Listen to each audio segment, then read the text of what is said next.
Cholent, a traditional Jewish dish, goes back, many, many centuries. And it was born out of the observance of the Sabbath.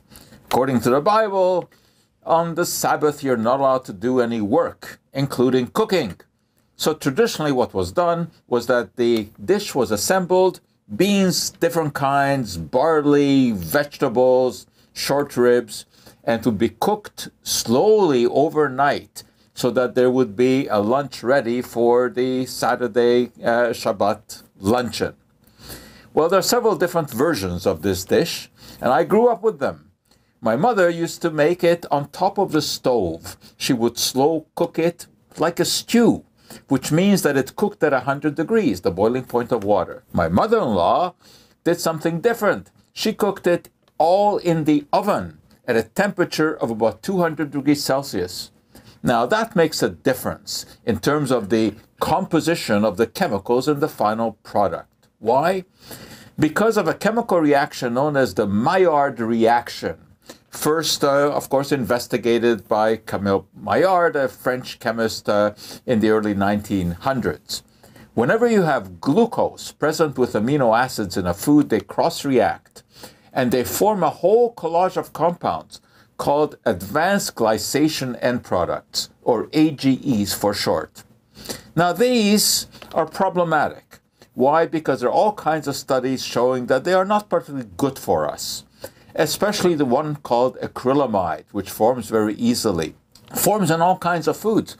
For example, you know why chocolate is that color? Because of the Maillard reaction. There is sugar in there, glucose, that reacts with amino acids when the cocoa beans are roasted. The same thing goes for coffee. The color is due to the Maillard reaction. And beer. Why is it brown like that? Once again, reaction of amino acids with sugars. And if you like your French fries, you're eating a lot of AGs, especially acrylamide. There's a way to cut down on it. If you soak the potatoes in water before you fry them, you can cut down by about 90%. So these compounds called AGEs are worrisome, and the scientific community is looking at these.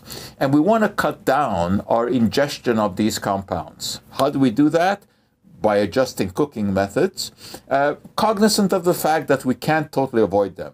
For example, this bread happens to be delicious, but you see that crust there?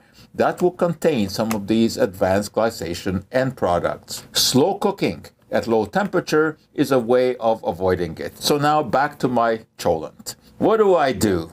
Do I follow my mother's recipe with the slow cooking on top of the stove and try to reduce the AGEs to which I'm exposed?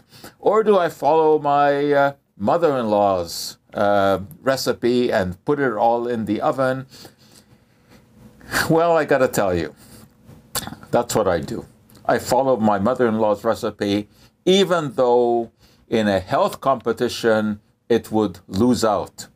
But in the flavor competition, it wins, because those Maillard reactions are responsible not only for the color of the food, but also for the taste. And because I don't eat this very often, I go for the taste. It's there. For now, let's forget about the AGs.